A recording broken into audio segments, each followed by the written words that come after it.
Hello and welcome back to the channel. मैंने पहले वाली वीडियो में आपको ब्लॉक डायग्राम ऑफ कंप्यूटर समझा दिया था पूरी एक्सप्लेनेशन के साथ में, जिसमें input output unit, memory unit, control unit और CPU central processing unit, primary secondary memory, ये सब कवर कराया था। आज हम पढ़ेंगे टाइप्स ऑफ कंप्यूटर। मैं पूरे सिलेबस वाइज चल रही हूँ। सिलेबस में जो जो टॉपिक आपको दे रखे हैं सब पे वीडियो बना रही हूँ। तो उसमें है आपका ब्लॉक डायग्राम के बाद में टाइप्स ऑफ कंप्यूटर कि कंप्यूटर किस किस टाइप के होते हैं। तो there are two basis on which we can divide the types of computer. दो ऐसे बेसिस हैं जिनके ऊपर हम क्या करते हैं, कंप्यूटर को डिवाइड करते हैं। ठीक है। देखो, वैसे तो तीन होते हैं। एक जनरल पर्पस भी होता है कि आपको किस काम के लिए कंप्यूटर यूज़ कर रहे हो, एक साइज़ के ऊपर होता है और दूसरा मेमोरी के ऊपर होता है। ठीक है। फिर है आपका कौन कौन से कंप्यूटर होते हैं, supercomputer, mainframe, mini, workstation, personal computer, server, analogue, digital, hybrid and tablets and smartphone, जो कि हम यूजुअली डेली पर्पज़ में यूज़ करते हैं। फिर आता है classification of computer based on size के ऊपर, वर्क के ऊपर, पर्पस के ऊपर। ठीक है। साइज़ में आपका micro computer, mini, main frame और सुपर। ठीक है। माइक्रो छोटा, मिनी उससे थोड़ा सा बड़ा, मेन फ्रेम उससे बड़ा और सुपर सबसे बड़ा। फिर है बेस्ड ऑन वर्क कि किस किस काम के लिए यूज़ कर रहे हो, एनालॉग, डिजिटल और हाइब्रिड। ठीक है। पर्पस, स्पेशल पर्पस के लिए यूज़ कर रहे हो या जनरल पर्पस के लिए। एनालॉग कंप्यूटर क्या है, वो डिज़ाइन होते हैं आपके एनालॉग डाटा के लिए। ठीक है। जो कंटिन्यूस डाटा है, जो कि चेंज नहीं हो, मतलब चेंज होता रहता है बार बार। ठीक है। Change continuously and can not have discrete value are called analogue data. मतलब कि जो वो वाला डेटा जो कि चेंज होता रहता है पर सेकेंड। ठीक है। जैसे कि हमारे क्या होता है, स्पीडोमीटर हो गया या मर्क्यूरी थर्मामीटर हो गया। तो थर्मामीटर में आप अपना जो चेक करते हो बुखार, तो वो आउटपुट आपको कैसे में देता है, एनालॉग डेटा है। एनालॉग डेटा है, इसीलिए उसको हम क्या बोलते हैं, एनालॉग कंप्यूटर भी बोलते हैं।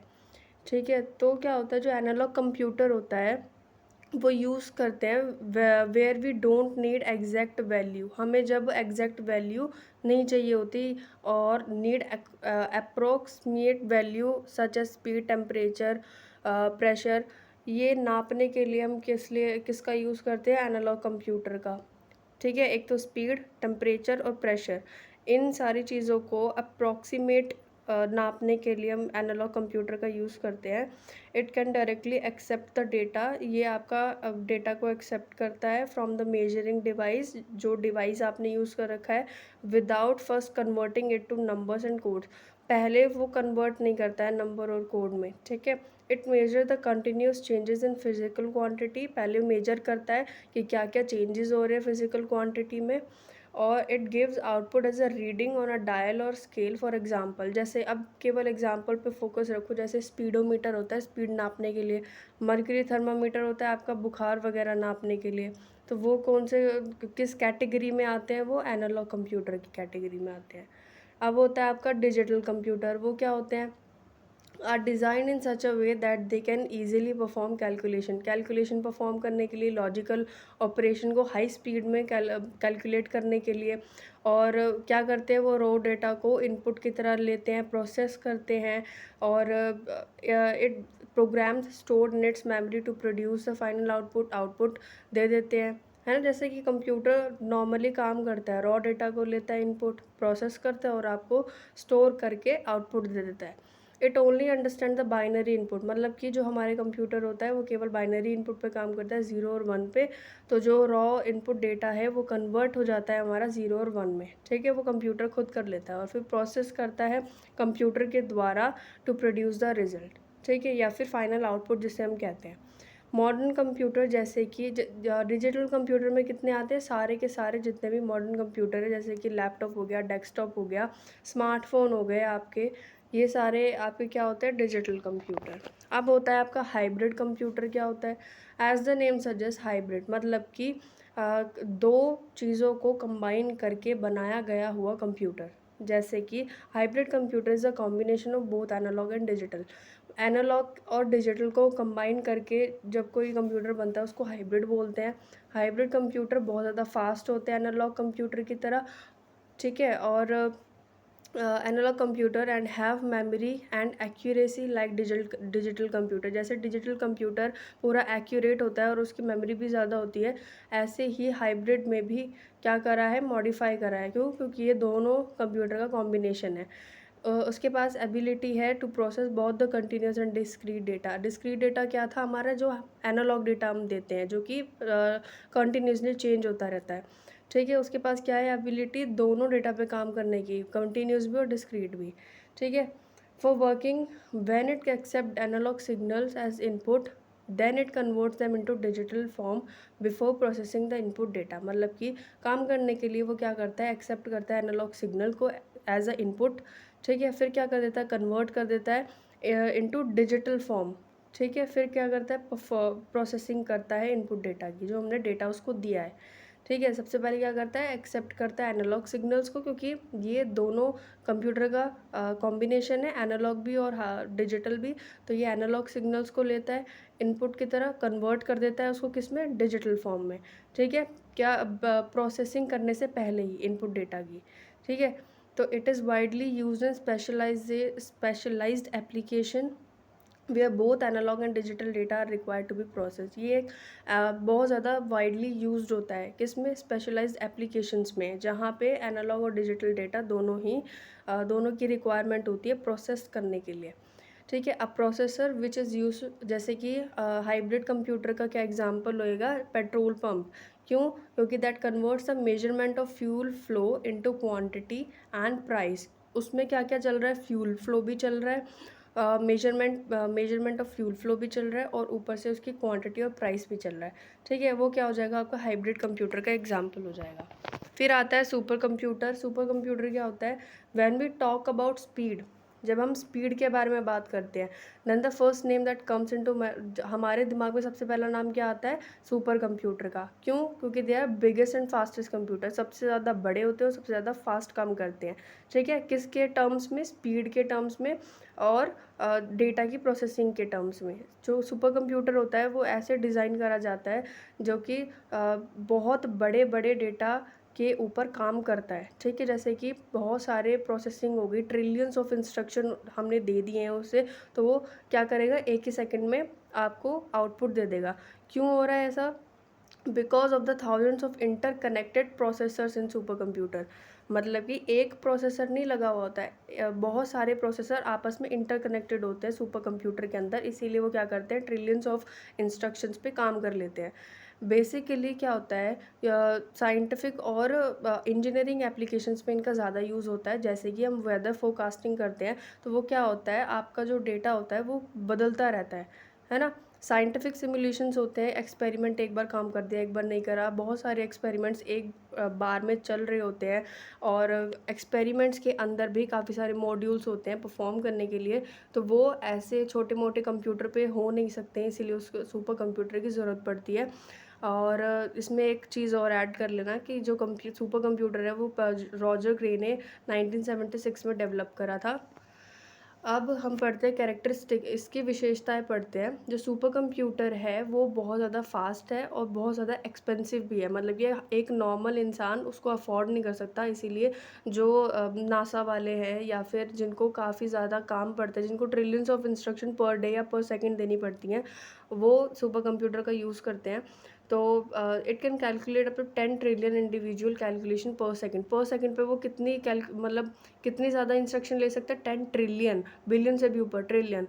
So this is also the reason which makes it even faster, मतलब कि यही एक रीज़न है जो कि इसको बहुत ज़्यादा फास्टर बनाता है। और it is use in the stock market, ये स्टॉक मार्केट में भी यूज़ होता है, क्योंकि स्टॉक मार्केट छोटी मार्केट तो है नहीं, पूरी वर्ल्ड वाइड पॉपुलर है। बहुत सारे लोगों ने अपना पैसा लगा रखा है, वो चेक करते रहते हैं कितना परसेंट बढ़ा, कितना परसेंट लॉस में गया है। तो ये जो सुपर कंप्यूटर है वो स्टॉक मार्केट में भी काम आता है। और बहुत बड़ी बड़ी ऑर्गेनाइजेशन जो कि वर्ल्ड वाइड फैली हुई हैं, ठीक है, उनको मैनेज करने के लिए, ऑनलाइन करेंसी को मैनेज करने के लिए, जैसे कि बिटकॉइन होता है हमारा, उसमें क्या करते हैं हम पैसे ट्रांसफ़र करते हैं, तो पैसों का ट्रांसफ़र, उसका सेफ्टी रखना, वो सारा किस पे होता है, सुपर कंप्यूटर पे। ठीक है, it is used in scientific research.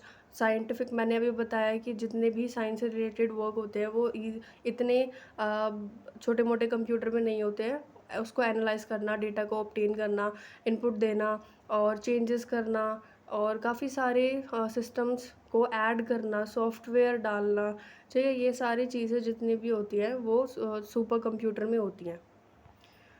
फिर है आपका मेन फ्रेम कंप्यूटर। क्या होता है मेन फ्रेम कंप्यूटर? ऐसे डिज़ाइन कर रखा है जो कि सपोर्ट करता है आपके हंड्रेड्स और थाउजेंड्स यूज़र एक ही टाइम पर। मतलब कि आप मेन फ्रेम कंप्यूटर में एक नहीं, काफ़ी सारे यूज़र उस पर काम कर सकते हैं। ठीक है, और क्या सपोर्ट करता है? Multiple program simultaneously. मतलब कि आप बहुत सारे प्रोग्राम्स क्रिएट कर सकते हो, सेव कर सकते हो मेन फ्रेम कंप्यूटर के अंदर। They can execute different processes simultaneously. मतलब कि बहुत सारे प्रोसेसेस आपके एग्जीक्यूट हो सकते हैं उसमें, क्योंकि जब हम काफ़ी सारे प्रोसेसेस अपने नॉर्मल कंप्यूटर में ट्राई करते हैं तो हैंग हो जाता है, तो उसमें हैंग नहीं होता है, इसमें पर सेकेंड काम हो जाता है। ठीक है, all these features make the mainframe computer ideal for big organisation. देखो, बिग ऑर्गेनाइजेशन ऐसे कंप्यूटर पकड़ती है जिसमें उनको ज़्यादा टाइम वेस्ट ना करना पड़े या फिर ज़्यादा टाइम के लिए रुकना ना पड़े। तो सुपर कंप्यूटर और मेन फ्रेम कंप्यूटर ऐसे कंप्यूटर है जिसमें कि पर सेकंड में काम हो जाता है।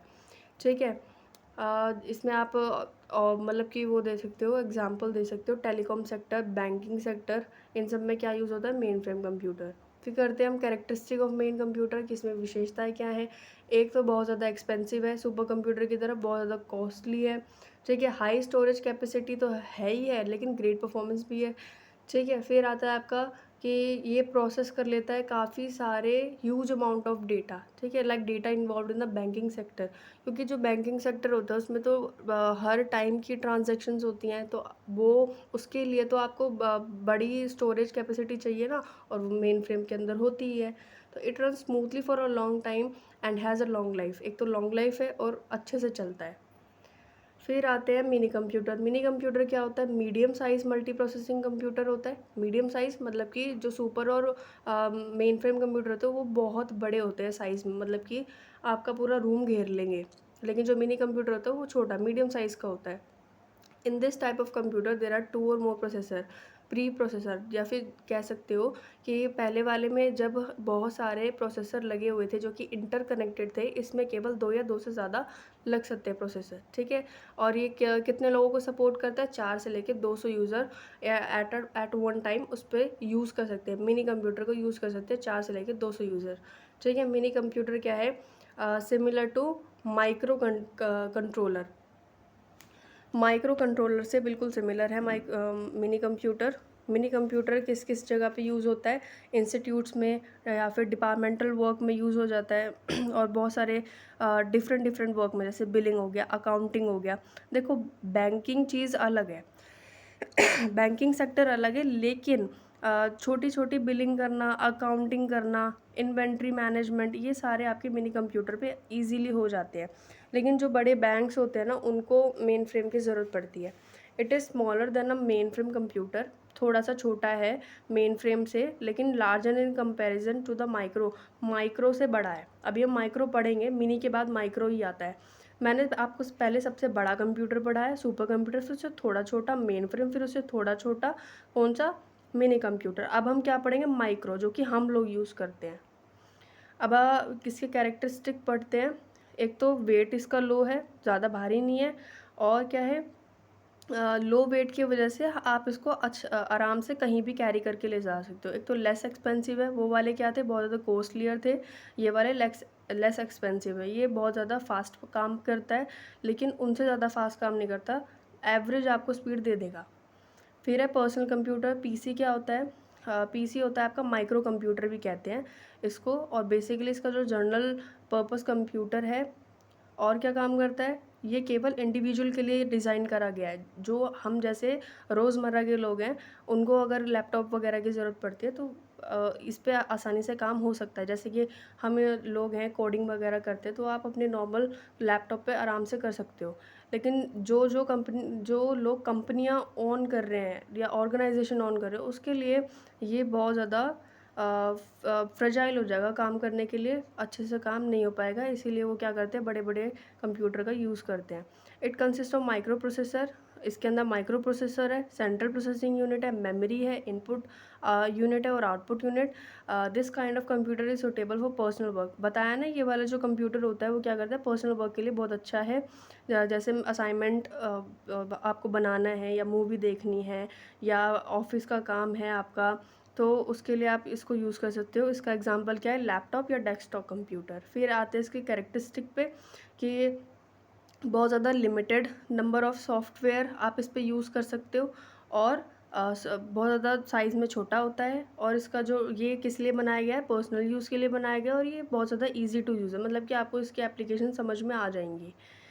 अब ये है आपका नेक्स्ट वीडियो काम। बस that's all for today's video, and if you like this video so please do like, comment and subscribe to my channel. और कंप्यूटर फंडामेंटल के वीडियोस अब डेली आएंगे, क्योंकि ये बहुत ज़्यादा, इसकी यूनिट बहुत ज़्यादा है और समझाने का काम भी बहुत ज़्यादा है। इसीलिए आपको अगर कोई भी डाउट होता है तो प्लीज़ आप कमेंट सेक्शन में मुझसे पूछ सकते हैं, और प्लीज़ आप चैनल को सब्सक्राइब कर दें। थैंक यू सो मच, मिलते हैं नेक्स्ट वीडियो में।